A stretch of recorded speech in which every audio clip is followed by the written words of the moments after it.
Hello students, आज मैं 12th class के स्टूडेंट्स के लिए लेके आया हूँ बायोलॉजी का दूसरा चैप्टर पुष्पीय पादप में लैंगिक जनन। तो चलिए इस चैप्टर को शुरू करते हैं और आपको बताते हैं कि पुष्पीय पादप में लैंगिक जनन की कौन कौन सी क्रिया होती है और किस प्रकार से होती है। सबसे पहले हम लोग जानेंगे कि पुष्प के मुख्य रूप से कितने भाग होते हैं। तो पुष्प के मुख्य रूप से अगर देखें तो दो भाग होते हैं। पहली जो भाग होती है उसको बोलते हैं सहायक अंग, सहायक अंग, और दूसरी जो होती है उसको बोलते हैं बाबू जनन अंग। अब हम लोग जानेंगे कि एक पुष्प के जब दो भाग हो गए, एक भाग का नाम हो गया सहायक अंग और दूसरे भाग का नाम हो गया जनन अंग। सहायक अंग किसे कहते हैं और जनन अंग किसे कहते हैं? तो सहायक अंग वह भाग है जो पुष्प को सुरक्षा प्रदान करती है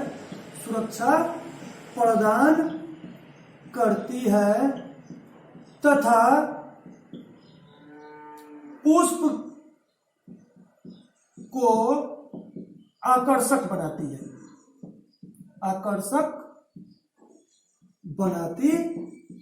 है।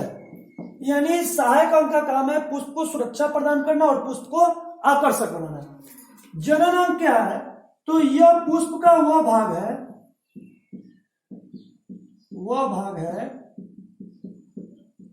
जो फल तथा बीज का निर्माण करती है। यानी जनन अंग जो होती है ये पौधे में के जो पुष्प होते हैं उसमें ये फल तथा बीज का निर्माण करती है। सहायक अंग में दो अंग आते हैं पुष्प के, जो दो भाग आते हैं वह है, पहली जो भाग होती है वो होती है बाह्य दलपुंज और जो दूसरी भाग होती है वह होती है दलपुंज। बाह्य दलपुंज और दलपुंज, ये जो दो भाग है ये सहायक अंग के अंतर्गत आती है। जनन अंग के अंतर्गत दो भाग आते हैं पुष्प के, एक जो भाग होते हैं उसको पुमंग बोलते हैं और दूसरे भाग को बोलते हैं बाबू जयान। अब हम लोग जानेंगे पुमंग और जयान, ये जो दो भाग है ये जनन अंग के अंतर्गत आते हैं। यानी पुष्प के दो भाग हो गए, एक सहायक अंग और दूसरा जनन अंग। सहायक अंग ये पुष्प को सुरक्षा तथा आकर्षक बनाती है और जनन अंग पुष्प में जो होती है ये फल तथा बीज का निर्माण करती है। सहायक अंग में दो भाग आते हैं पुष्प के, जिसको पहला भाग को बाह्य दलपुंज और दूसरे भाग को दलपुंज कहते हैं। जबकि जनन अंग में भी दो भाग आते हैं पुमंग और जयान। अब हम लोग पुष्प के यही चारों भाग के बारे में यानी बाह्य दलपुंज, दलपुंज, पुमंग और जयान के बारे में हम लोग जानेंगे। तो चलिए हम लोग एक एक करके जानते हैं कि बाह्य दलपुंज क्या होता है, दलपुंज क्या होते हैं, पुमंग क्या होते हैं और जयान क्या होते हैं।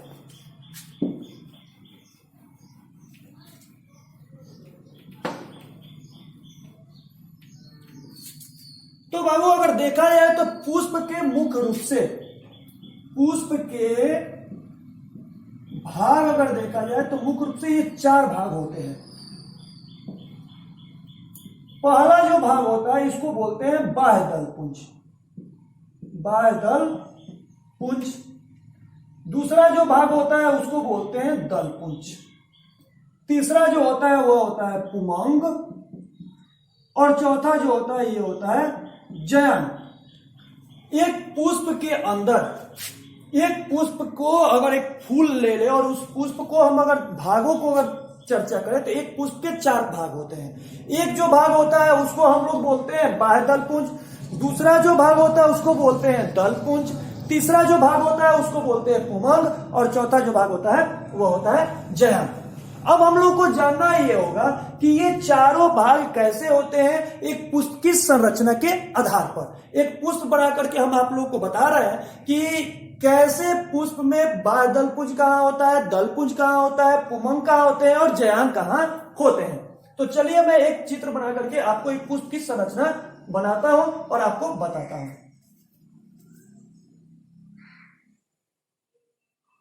सबसे पहले अगर आसानी से अगर इसे समझना हो तो हम गुड़हल के पौधा का उदाहरण ले सकते हैं, गुड़हल के पुष्प का, जिसमें हम लोग आसानी से ये देख सकते हैं कि उसमें बाह्य दलपुंज, दलपुंज, पुमंग और जयान कहाँ होते हैं।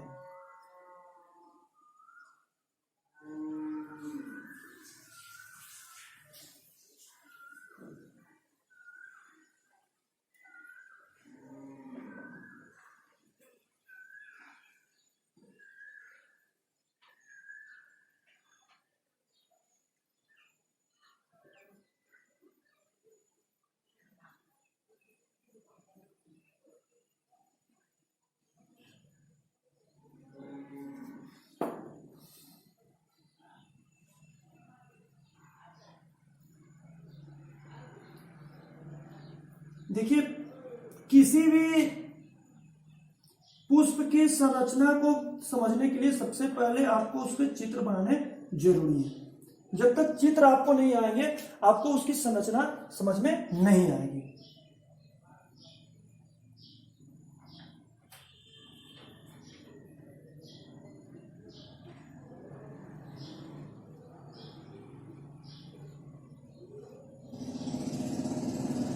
ये आपके पुष्प की संरचना होगी।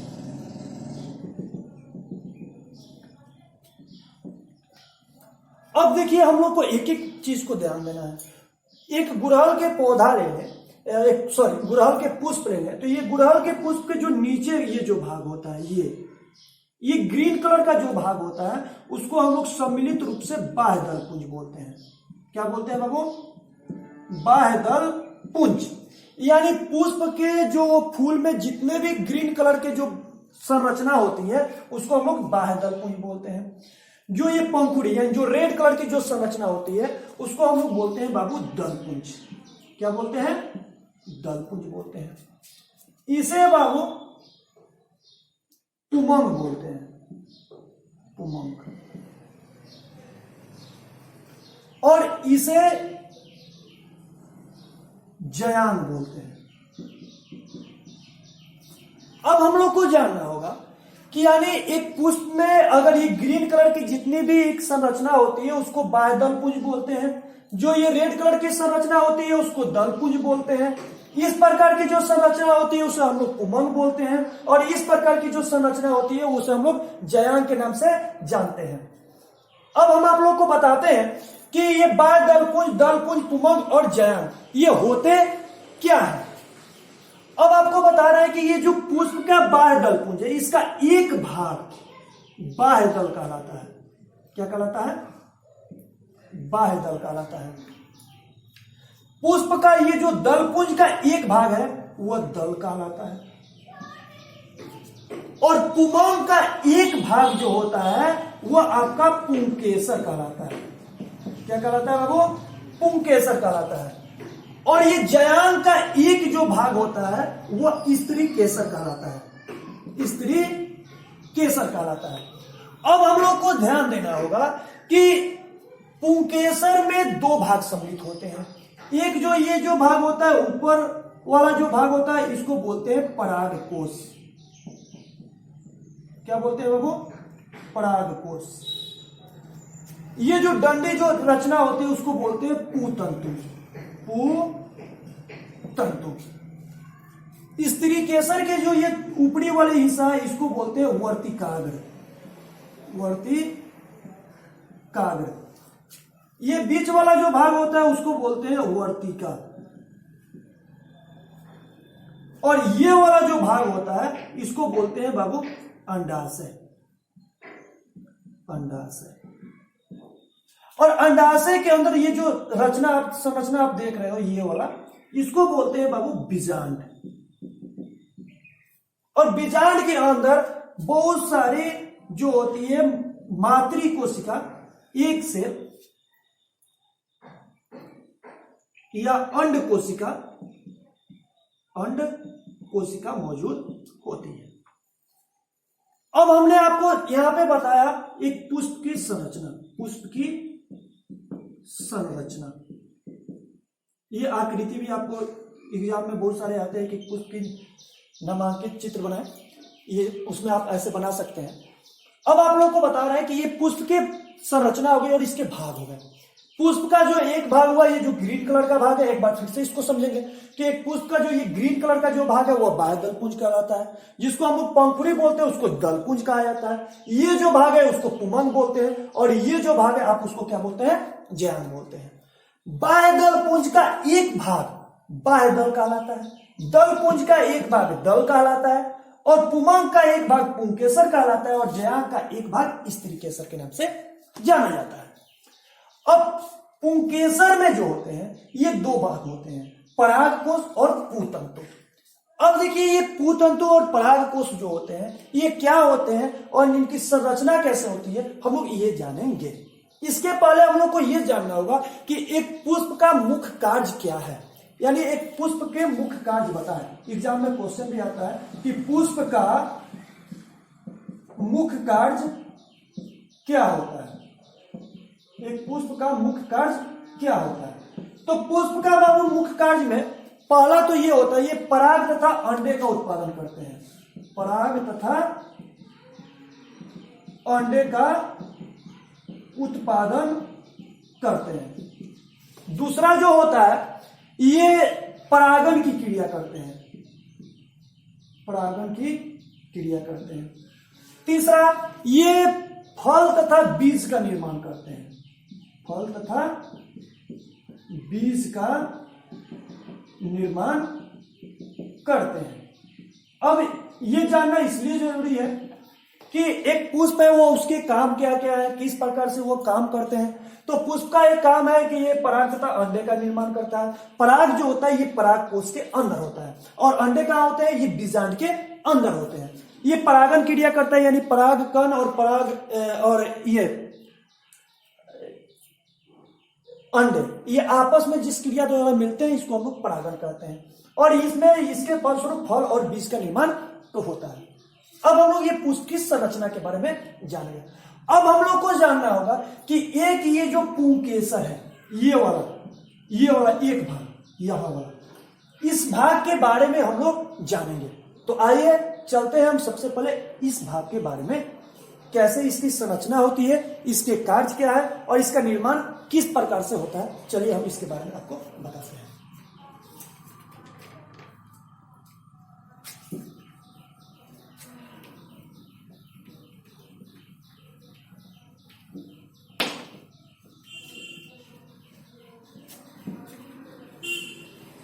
देखिए पुमांग का जो एक भाग होता है वह क्या कहलाता है बाबू, पुंकेसर कहलाता है। यही पुष्प का नर भाग है, और पुष्प के जो मादा भाग होते हैं उसको क्या कहलाता है बाबू, स्त्रीकेसर कहलाता है। अब चलिए हम एक पुंकेसर के बारे में अध्ययन करते हैं। पुंकेसर की संरचना सबसे पहले करते हैं।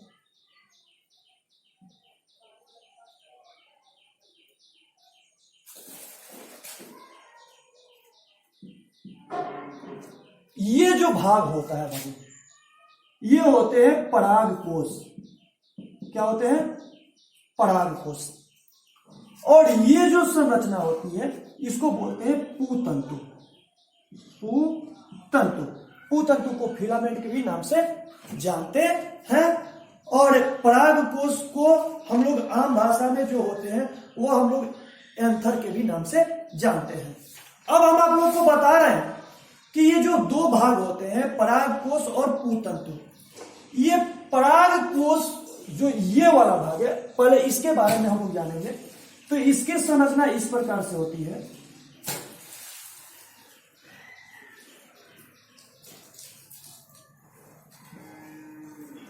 इसके अंदर बहुत सारे छोटे छोटे परागकण मौजूद होते हैं, और जब ये परागकोश नष्ट होते हैं, टूटते हैं, बिखरते हैं, या तो यहां से परागकण जो होते हैं निकल करके कहां पहुंचते हैं, वर्तिकाग्र तक पहुंचते हैं, और फिर वर्तिकाग्र से वो पराग नलिका का निर्माण करते हैं, और उसके द्वारा वो कहां तक पहुंचते हैं, बीजांड के अंदर अंडाशय तक पहुंचते हैं। अब हम लोग जानेंगे कि ये जो परागकोश है ये परागकोश की संरचना कैसे होती है, इसका निर्माण कैसे होता है। तो चलिए हम इसके बारे में बताते हैं। सबसे पहले हम परागकोश को हम दो भाग में बांटते हैं। मान लीजिए यहां से हमने दो भाग में बांटा, तो इसकी संरचना इस प्रकार से बनती है।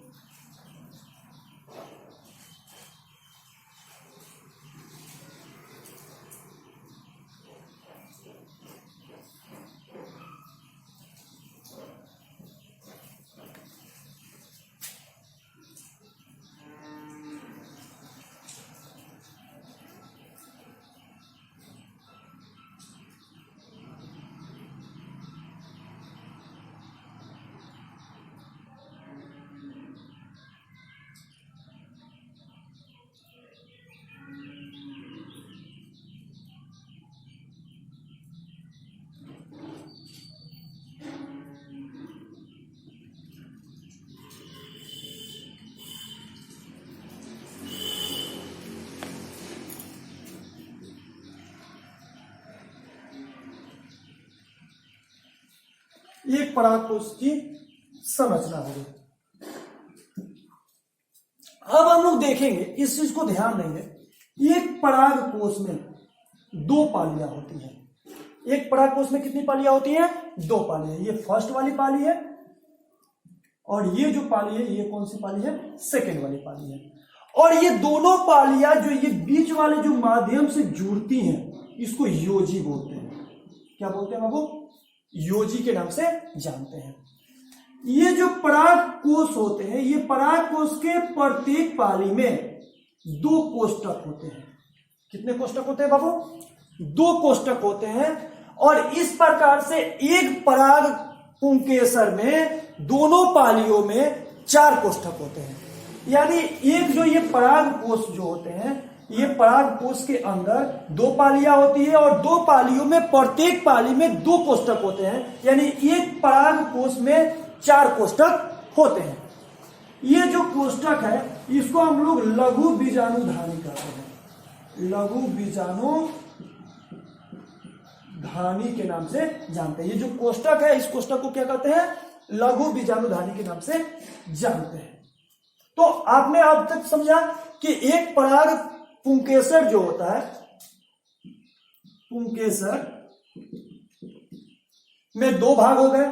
एक जो भाग हो गया परागकोश हो गया और दूसरी जो भाग हो गया वह पुंतत्व हो गया। हमने परागकोश को दो भाग में काटा, ऊपर से दो भाग में, यहां से दो भाग में इसको डिवाइड किया। ये ऊपरी वाला हिस्सा हो गया, ये नीचे वाला हिस्सा हो गया। नीचे वाला हिस्सा में इसकी दो पालियां, एक यानी एक परागकोश में दो पालियां होती हैं, जो पाली और दूसरी पाली के भी नाम से जाना। तो ये दोनों पालियां जो होती हैं एक संरचना द्वारा जुड़ी होती है, जिसको हम लोग क्या कहते हैं? योजी के नाम से जानते हैं। एग्जाम में आता भी है योजी क्या है। तो एक परागकोश में जो दोनों पालियां जिस माध्यम द्वारा जुड़ी होती है उसको हम लोग क्या कहते हैं? योजी के नाम से जानते हैं। अब देखिए, एक पाली में यानी एक परागकोश में दो पालियां होती है और प्रत्येक पाली में दो कोष्ठक होते हैं, जिसको हम लोग क्या कहते हैं? लघु बीजाणुधानी कहते हैं। और इस प्रकार से अगर एक पाली में दो कोष्ठक हो गए और एक परागकोश में कितनी पालियां हो गई? दो पालियां। तो यानी कुल मिलाकर के कोष्ठक की संख्या कितनी हो गई? चार। यानी एक परागकोश में कोष्ठक की संख्या कितनी होती है? चार होती है। अब हम लोग जानेंगे लघु बीजाणुधानी, यानी ये जो चार कोष्ठक होते हैं वो लघु बीजाणुधानी होते क्या है, उनका निर्माण कैसे होता है। ये लघु बीजाणुधानी के अंदर ही, ये लघु बीजाणुधानी जो ये कोष्ठक है इसके अंदर ही पराग कण का निर्माण होता है। यानी जो पराग कण होते हैं वो इसके अंदर ही निर्माण होते हैं, जिसको हम लोग नर गैमीट के भी नाम से जानते हैं। अब हम लोग को यह जानना होगा कि जो लघु बीजाणुधानी होते हैं उसकी संरचना कैसे होती है, वह कैसे कार्य करते हैं। तो चलिए हम आप लोग को बताते हैं लघु बीजाणुधानी की संरचना।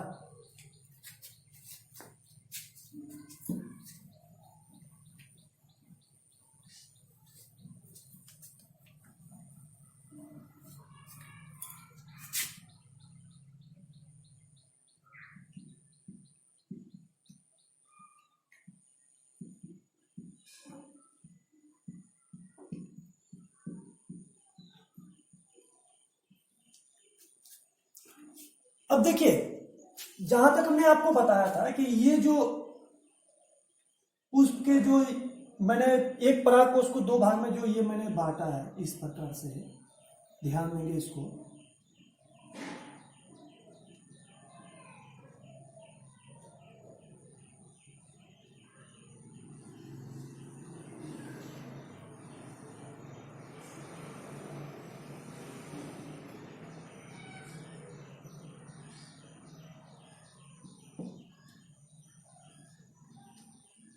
अब हम लोग को जैसे ये मैंने एक आप लोग का अर्ध काट मैंने बनाया एक परागकोश का। ये परागकोश के अंदर ये जो चार कोष्ठक होते हैं, यानी जो ये चार लघु बीजाणुधानी होते हैं, इसके अंदर परागकण मौजूद होते हैं। क्या मौजूद होते हैं? परागकण। अब हम लोग एक लघु बीजाणुधानी की संरचना के बारे में, इसको थोड़ा सा बड़ा करके हम लोग को देखना है। एक लघु बीजाणुधानी की संरचना, यानी एक लघु बीजाणुधानी की संरचना कैसे होती है। तो चलिए हम आप लोग को बताते हैं।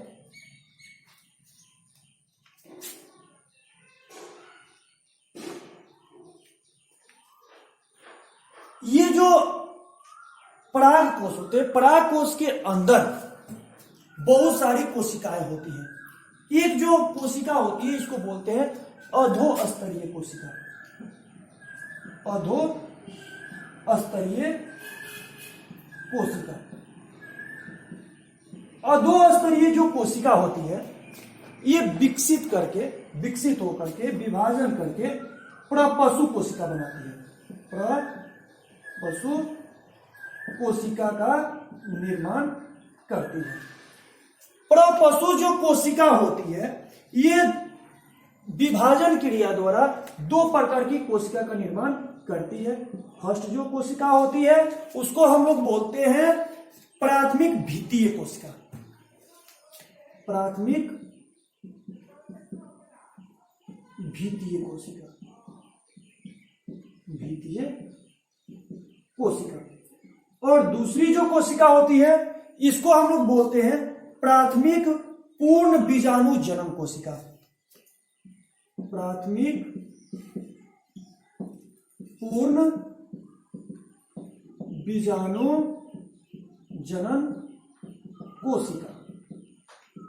ध्यान देंगे इसको। हम लोग लघु बीजाणु धानी के बारे में समझने के पहले हम लोग को ये जानना जरूरी है कि सबसे पहले इसके अंदर जो होते हैं, एक लघु बीजाणु धानी के अंदर बहुत सारी कोशिकाएं होती हैं। ये लघु बीजाणु धानी के अंदर जो सबसे पहली जो ये कोशिका होती है ये अधोस्तरीय कोशिका होती है। अधोस्तरीय कोशिका विभाजित होकर परपशु कोशिका बनाती है। परपशु कोशिका फिर दो भागों में विभाजित होती है। एक जो बनाती है उसको प्राथमिक भित्तीय कोशिका बोलते हैं और दूसरी जो भाग बनाती है उसको बोलते हैं प्राथमिक पूर्ण बीजाणु जनन कोशिका। अब हम लोग को जानना होगा कि प्राथमिक जो पूर्ण बीजाणु जनन कोशिका है वह क्या काम करती है और प्राथमिक भित्तीय कोशिका क्या काम करती है। तो हम लोग को सबसे पहले ये जानना होगा कि प्राथमिक भित्तीय कोशिका, प्राथमिक जो ये भित्तीय कोशिका, भित्ति का मतलब एक तरह का मतलब कह सकते हैं अस्तर। ये प्राथमिक भित्तीय कोशिका जो होती है ये इस प्रकार से संरचना होती है और इसके अंदर बहुत सारी कोशिकाओं का निर्माण करती है। यानी सबसे पहले अगर हम इसकी बात अगर समझने की कोशिश करें तो प्राथमिक भित्तीय कोशिका जो होती है सबसे पहले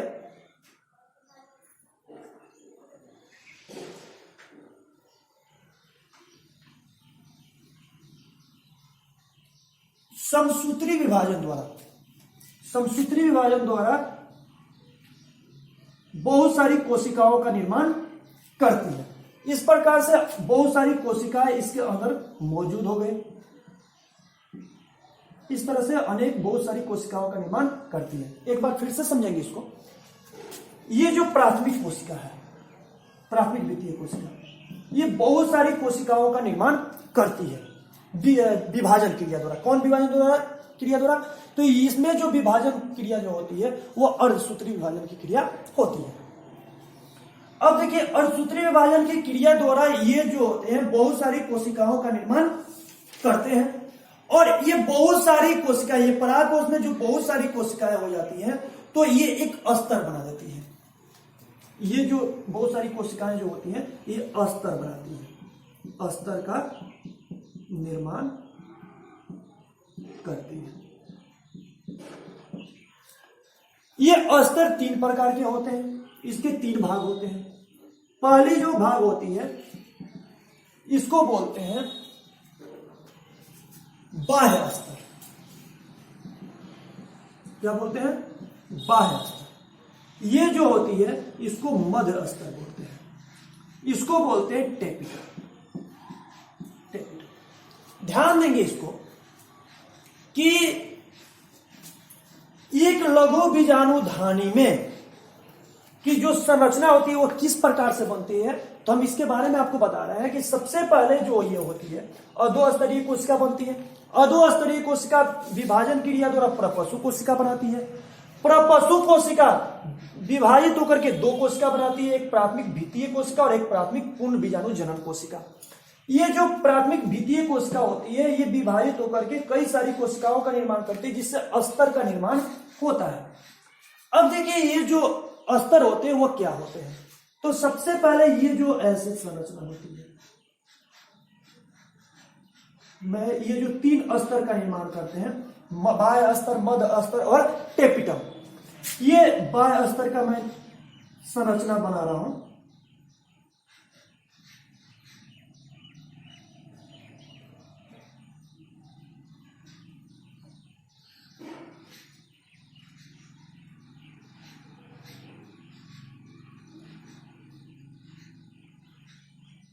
ये आपका हो गया बाह्य स्तर। इसके बाद इसके ऊपर 1 से 3 स्तर, 1 से 3 स्तर का मध्य स्तर होता है, जो क्या करता है, ये टूट करके, नष्ट होकर के इसके अंदर जो पराग कण होते हैं उसको ये पोषण प्रदान करता है। क्या करता है? पराग कण को पोषण प्रदान करता है। यानी 3 संरचना ऐसे बनाएंगे। ये फर्स्ट लेयर हम बना रहे हैं।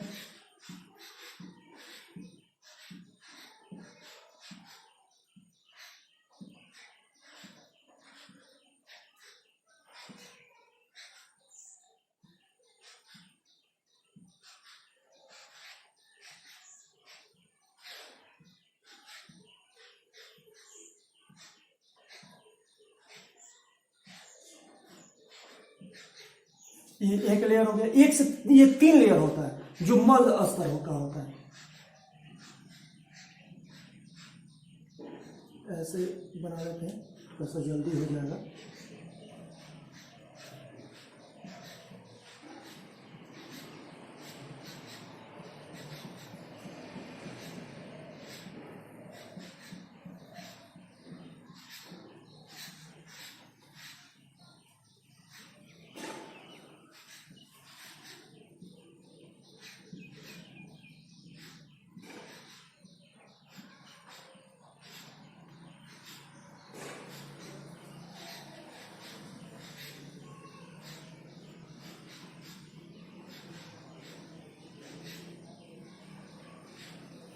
ये ध्यान दें, यानी ये जो एक लघु बीजाणुधानी की जो संरचना है वो किस प्रकार से होती है। तो लघु बीजाणुधानी में ये जो प्राथमिक भीतीय कोशिका होती है, ये बहुत सारी कोशिकाएं निर्माण करती है। जब ये बहुत सारी कोशिकाएं बन जाती है तो ये एक स्तर बना लेती है, एक लेयर बना लेती है। ये लेयर को 3 भाग में बांट दिए गए, बाह्य स्तर, मध्य स्तर और टेपिटम।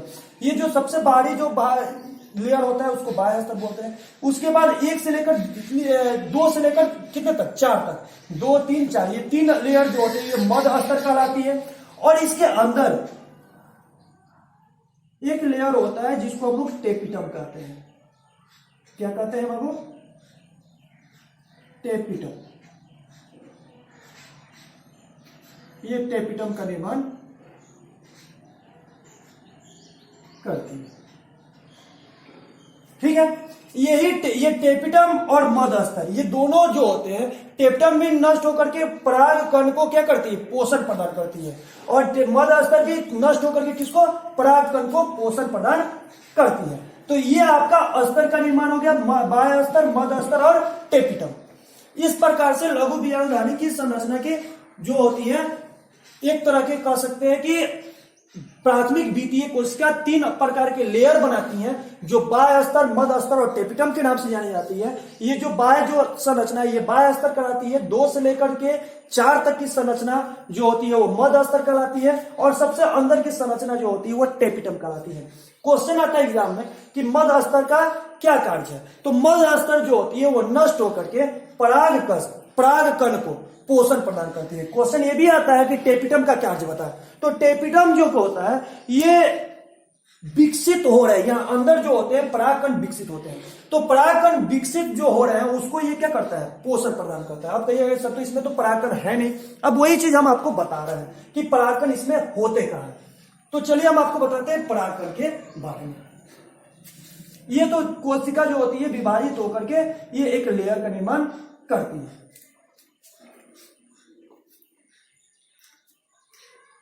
अब देखिए ये जो प्राथमिक एक जो ये कोशिका बच गई, प्राथमिक पूर्ण बीजाणु जन्म कोशिका, ये जो कोशिका है ये समसूत्री विभाजन द्वारा एक कोशिका का निर्माण करती है। ठीक है, इसको हम लोग बोलते हैं लघु बीजाणु मातृ कोशिका। लघु बीजाणु मातृ कोशिका। ये लघु बीजाणु मातृ कोशिका। लघु बीजाणु मातृ कोशिका में अर्धसूत्री विभाजन होता है। कौन विभाजन होता है? अर्धसूत्री विभाजन होता है। तो अर्धसूत्री विभाजन में जैसा कि हमने आपको बताया है कि अर्धसूत्री विभाजन में एक बार में कितने कोशिका का निर्माण होती है? 4 कोशिका का निर्माण होती है। फिर ये 4 से कितने बनेंगे? 16, और फिर 16 से फिर ऐसे ऐसे, यानी एक कोशिका जो होती है वह पूर्ण जो लघु बीजाणु मातृ कोशिका है वह विकसित होकर के एक लघु बीजाणु मातृ कोशिका में जो होता है अर्धसूत्री विभाजन क्रिया द्वारा ये जो होते हैं बहुत सारे पराग कण का निर्माण होते हैं। इसको हम लोग पराग कण कहते हैं, पराग कण के नाम से जानते हैं। ये बहुत सारे पराग कण का निर्माण करते हैं। अब हम लोग जानेंगे कि ये जो पराग कण हैं, इसके पहले हम लोग आपको ये भी बताएंगे कि पराग कण की संरचना क्या होती है। इसके पहले हम लोग को ये जान लेना होगा कुछ एग्जाम के क्वेश्चन के हिसाब से, कि एग्जाम में क्वेश्चन भी आते हैं कि लघु बीजाणु जनन क्या होते हैं। लघु बीजाणु जनन क्या होते हैं, एग्जाम में क्वेश्चन आते हैं लघु बीजाणु जनन क्या होते हैं। लघु बीजाणु जनन, अगर लघु बीजाणु जनन के बारे में अगर हम लोग इसकी परिभाषा के रूप में लिखें तो कह सकते हैं कि पराग मातृ कोशिका से, ये जो पराग मातृ कोशिका है जो कि समसूत्री विभाजन द्वारा, किसके द्वारा? प्राथमिक पूर्ण बीजाणु जनन कोशिका द्वारा विकसित होकर के जो समसूत्री विभाजन द्वारा लघु बीजाणु मातृ कोशिका बनती है। और ये लघु बीजाणु मातृ कोशिका में जो होता है अर्धसूत्री विभाजन होता है। यानी अर्धसूत्री विभाजन मतलब ये 4 कोशिका का निर्माण करती है और इस प्रकार से वो 4 फिर 4 कोशिका का निर्माण करती है। तो ये जो कोशिकाएं बनती हैं इसको लघु बीजाणु के नाम से जानते हैं या पराग कण के भी नाम से जानते हैं।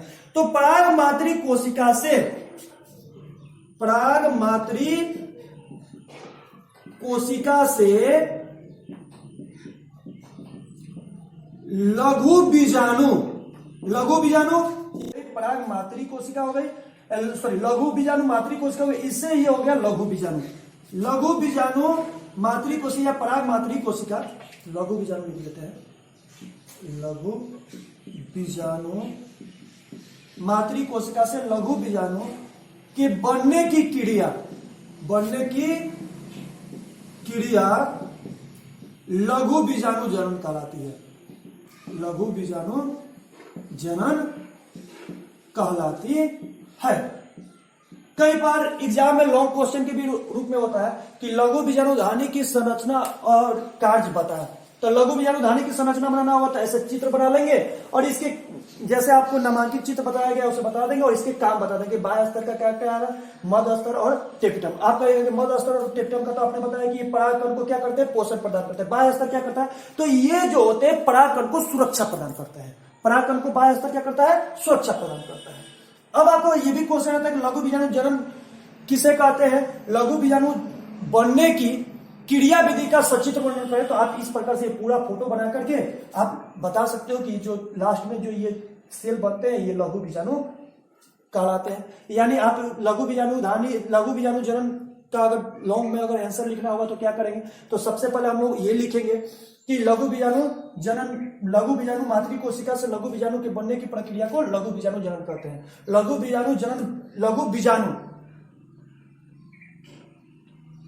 बीजाणु बनने की क्रिया निम्न प्रकार से होती है। सबसे पहले अधोस्तरीय कोशिका का निर्माण होता है। अधोस्तरीय कोशिका विभाजित होकर के प्रपशु कोशिका बनाती है। प्रपशु कोशिका विभाजित होकर के 2 प्रकार की कोशिका बनाती है जिसको प्राथमिक भीतीय कोशिका और प्राथमिक पूर्ण बीजाणु जनन कोशिका कहते हैं। और फिर प्राथमिक भीतीय कोशिका जो होती है विभाजन क्रिया द्वारा एक अस्तर का निर्माण करती है, जो ये आपको बताया गया कि वह जो अस्तर होते हैं बाह्य अस्तर, मध्य अस्तर और टेपिटम। फिर मध्य अस्तर बाह्य अस्तर लिख करके ये लिखेंगे कि ये जो होती है पराग कण को सुरक्षा प्रदान करती है। मध्य अस्तर ये पराग कण को पोषण प्रदान करती है। टेपिटम ये विकसित हो रहे पराग कण को पोषण प्रदान करती है। फिर आप लिखेंगे कि ये पूर्ण बीजाणु जनन कोशिका। पूर्ण बीजाणु जनन कोशिका में सबसे पहले समसूत्री विभाजन होता है जिसके फलस्वरूप जो होते हैं लघु बीजाणु मातृ कोशिका का निर्माण होते हैं। लघु बीजाणु मातृ कोशिका में अर्धसूत्री विभाजन होता है और अर्धसूत्री विभाजन प्रक्रिया द्वारा जो भी कोशिका का निर्माण होता है उसको हम लोग लघु बीजाणु के नाम से जानते हैं या परागकण के नाम से जानते हो। अब हमने आपको यहां तक बता दिया लघु बीजाणु जनन और लघु बीजाणु धानी की संरचना।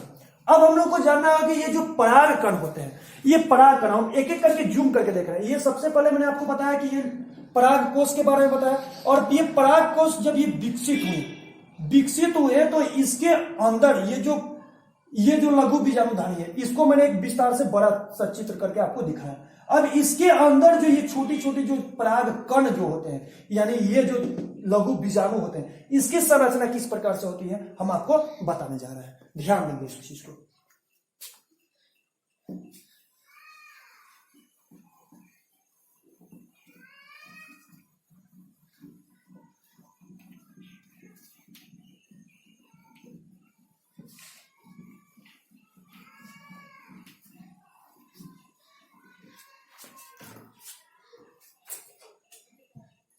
यानी अब हम लोग जानेंगे परागकण की संरचना।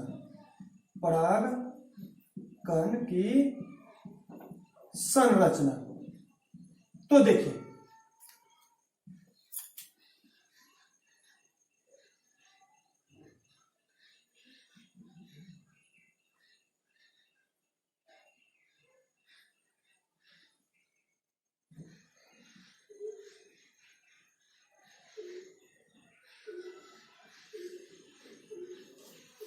एक जो ये परागकण है, परागकण के जो ये बाहरी जो ये अस्तर होती है, इसको बाह्य चोल बोलते हैं।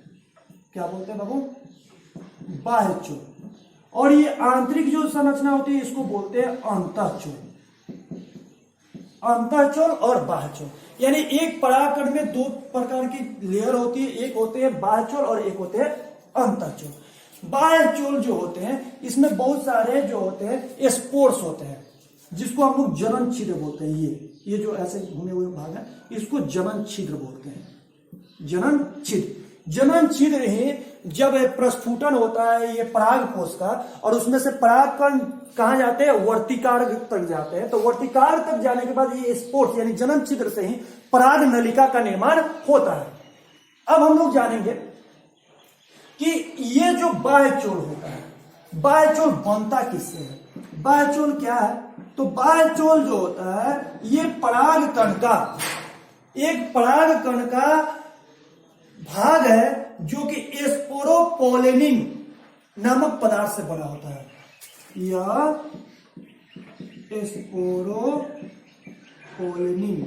पोलेनिन नामक पदार्थ का बना होता है। अब देखिए स्पोरोपोलेनिन जो ये पदार्थ है ये उच्च प्रतिरोधकता, इसकी जो प्रतिरोधकता जो होती है बहुत ही उच्च होती है। इसकी क्षमता, प्रतिरोधक क्षमता जो होती है बहुत अधिक होती है, और इसका जैविक अपघटन नहीं होता, यानी ये करोड़ों वर्ष लाखों वर्ष रहने के बावजूद भी ये नष्ट नहीं होता। तो ये जो संरचना जो बनती है ये स्पोरोपोलेनिन की बनती है, और स्पोरोपोलेनिन में खूबियां क्या है कि ये इसका जैविक अपघटन नहीं होता, यानी जल्दी ये नष्ट नहीं होते। और ये स्पोरो जो पोलेनिन है ये जो होते हैं ये उच्च प्रतिरोधकता वाले होते हैं, और इनके कभी नष्ट नहीं होता, जिसके कारण ये जो पराग कण जो होते हैं वह कई समय तक, कई वर्षों तक सुरक्षित रहते हैं, उनके कभी नष्ट नहीं होते। दूसरी जो भित्ति होती है ये होती है अंतःचोल।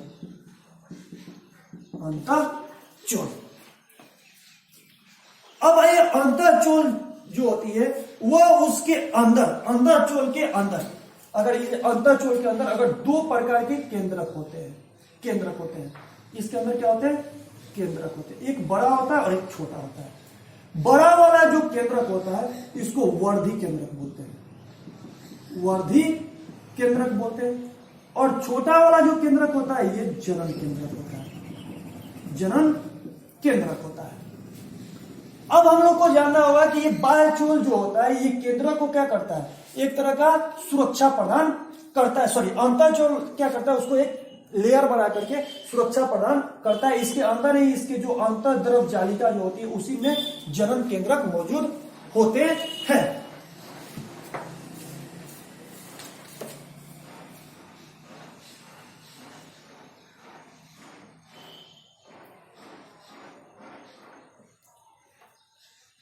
अब हम लोग जानेंगे कि ये जो दो केंद्रक पाए जाते हैं, वर्धी केंद्रक और जनन केंद्रक, ये काम क्या करते हैं, इस चीज को जानेंगे। तो जब ये पराग कोश का प्रस्फुटन होता है, ध्यान देंगे इस चीज को। एक पुष्पी यहां पे मैं छोटा सा पुष्पी संरचना फिर से बना रहा हूं और आपको बताने की कोशिश कर रहा हूं, ध्यान देंगे।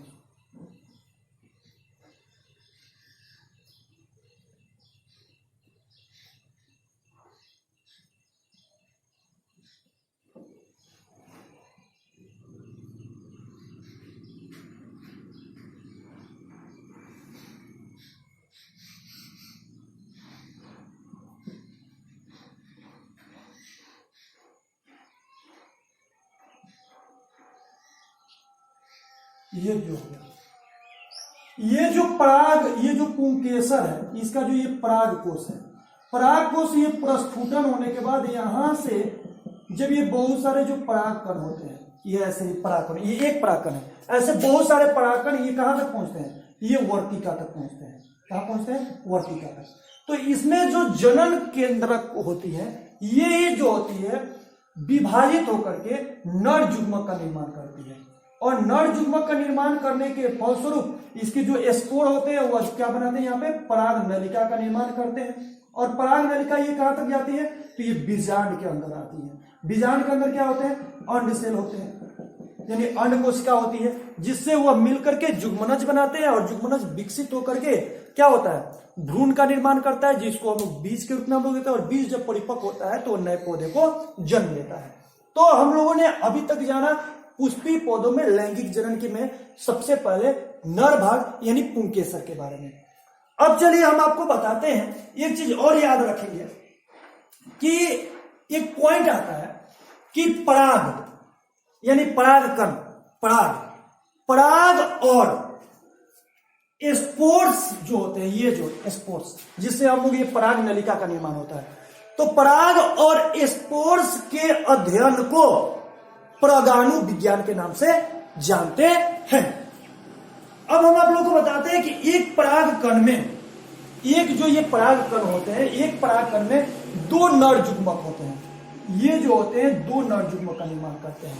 यानी एक परागकण में नर युग्मक की संख्या कितनी होती है, दो नर युग्मक होते हैं। और यहां पे ये जैसे ही जाते हैं, यानी ये जो जनन केंद्रक कोशिका है, ये जैसे ही वर्तिकाग्र तक पहुंचती है, ये तुरंत विभाजित होकर के दो केंद्रक का निर्माण करती है, यानी दो कोशिका का निर्माण करती है, जिसको हम लोग नर युग्मक के नाम से जानते हैं। और यही नर युग्मक पराग नलिका द्वारा कहां पहुंचते हैं, बीजांड में पहुंचते हैं, जिसके फलस्वरूप वह अंड कोशिका से संलयित होकर फ्यूज करते हैं, और उससे जो होते हैं जुग्मनज का निर्माण होता है, और जुग्मनज के फलस्वरूप भ्रूण का निर्माण होता है। अब चलिए, मैंने आप लोगों को आज मैंने बताया कि पुष्प की संरचना क्या होती है, पुष्प के कौन कौन से भाग होते हैं, और पुष्प का नर भाग के बारे में आपको बताया। एक चीज और जानेंगे कि पुष्प के जो नर भाग है, जिसको हम लोग पुंकेसर कहते हैं, पुंकेसर में जो ये परागकण होते हैं, परागकण में जो होते हैं बहुत सारे स्वास्थ्यवर्धक का मतलब होता है जो हम लोग के लिए विटामिन है, मिनरल्स है, बहुत सारे स्वास्थ्यवर्धक पदार्थ उसमें मौजूद होते हैं। तो कहीं कहीं पे इसका उपयोग आहार के रूप में भी किया जाता है, भोजन के रूप में भी किया जाता है, जैसे दवा व टेबलेट वगैरह बनाने में किया जाता है, ताकि उस पोषक तत्व की हमें पूर्ति करनी हो तो हम वह परागकण के माध्यम से कर लें। तो इसको हम लोग परागकण आहार के भी नाम से जानते हैं। यानी परागकण आहार क्या है, तो परागकण का आहार के रूप में इस्तेमाल होना, उपयोग होना, हम लोग परागकण आहार के नाम से जानते हैं। अब देखिए, ये परागकण जो होते हैं जब यहां तक पहुंच जाते हैं, कहां तक, वर्तिकाग्र तक, तो इसके अंदर जाने के बाद अलग अलग पुष्पों में इसकी जो जीने की जो क्षमता होती है वह अलग अलग होती है। किसी में 2 घंटे होती है, किसी में 3 घंटे में होती है, किसी में 6 महीने होती है, किसी में 2 महीने होती है, अलग अलग होती है। अब चलिए, मैं अगले क्लास में जब आपसे मिलूंगा तो आपको बताऊंगा पुष्प के मादा जनन यानी जयान के बारे में, जयान क्या होता है और ये कैसे बनता है, इसकी संरचना क्या होती है, कार्य क्या होता है। और मैं आपको इससे रिलेटेड क्वेश्चन हम आपके व्हाट्सएप पे जरूर देंगे। और अगर ये मेरा वीडियो अगर आपको अच्छा लगे तो ज्यादा से ज्यादा शेयर कीजिए, लाइक कीजिए और हमारे चैनल को सब्सक्राइब कीजिए। धन्यवाद।